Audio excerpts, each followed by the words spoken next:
On January 14th, 2026, a critical zero-day vulnerability was discovered in the Modular DS WordPress plugin.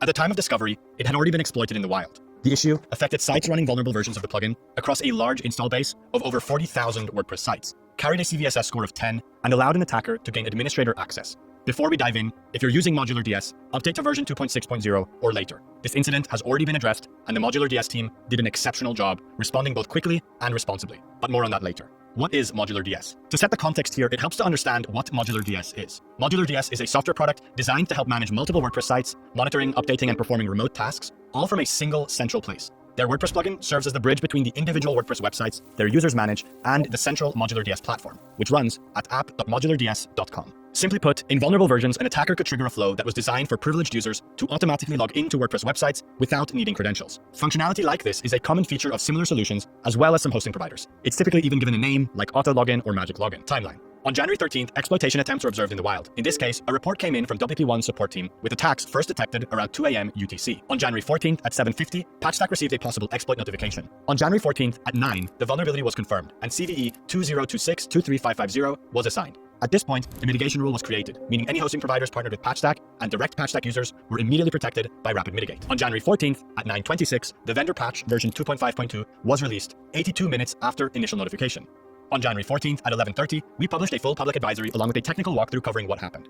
On January 16th, a related bypass stemming from the same routing flaw was identified. Root cause analysis was completed within roughly 30 minutes, and a more comprehensive fix was released as version 2.6.0 later that day. So, why was this a big deal? The first and main reason is that it was a zero-day vulnerability that was already being exploited by bad actors by the time we became aware of it and started helping Modular DS mitigate the issue.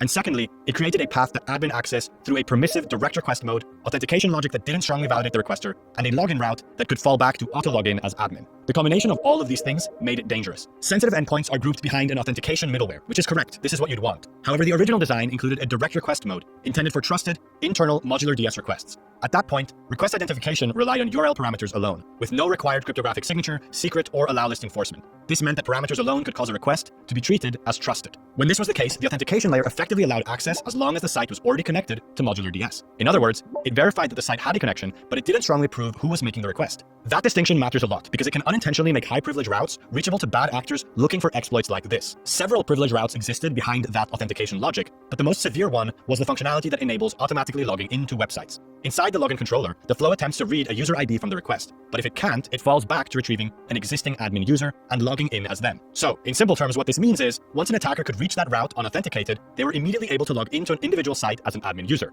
As a result, the risk of this vulnerability was a full takeover of a site. The underlying routing issue. The core issue sat in the plugin's routing logic. The Modular DS plugin implemented a custom routing layer on top of Laravel's default router. When the custom router failed to match a request, it could fall back to Laravel's originally matched route, including sensitive endpoints like login that were never meant to be reachable through that path. As a result, attackers could craft a request that entered the custom routing flow, failed route matching, and then fell back to a privileged Laravel route, bypassing authentication entirely. This routing fallback behavior is what enabled the full exploit chain. Importantly, the secure platform to plugin exchange that uses OAuth 2 tokens and short-lived request IDs was not compromised. The vulnerability existed before that layer was reached. The response and patch. Now this is where Modular DS deserves real credit. In version 2.5.2, their team removed the risky dual routing behavior. Where attacker-controlled URLs could previously influence route resolution, route selection was refactored so that the router no longer resolves internal routes directly from the incoming path. Route binding is now driven by safer internal logic, and unrecognized routes fall back to a default safe response that results in a 404. This altogether directly addressed the unsafe routing fallback that made the exploit possible in the first place. During a follow-up investigation and monitoring, a related bypass was identified on January 16th.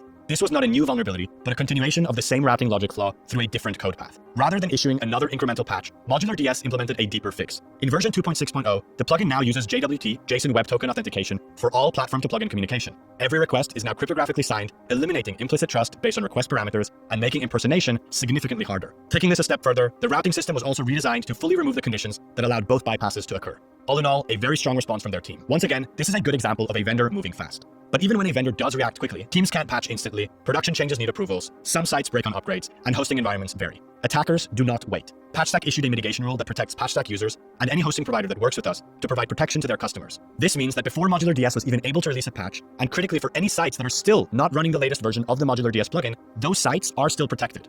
After action report and what to do next. If you use Modular DS, the correct action is straightforward. Make sure you're running version 2.6.0 or later. Review logs and admin accounts if you suspect historical exposure, audit administrator users and any recent changes, And last but certainly not least, install Patchstack and/or contact your hosting provider to confirm that this level of protection is available with your current plan to reduce your risk exposure going forward. Once again, this incident highlights a broader reality. Attackers move fast, and security is often what happens in the gap between a vulnerability being discovered and updates rolling out across the tens of thousands and sometimes millions of sites running a specific version of a plugin.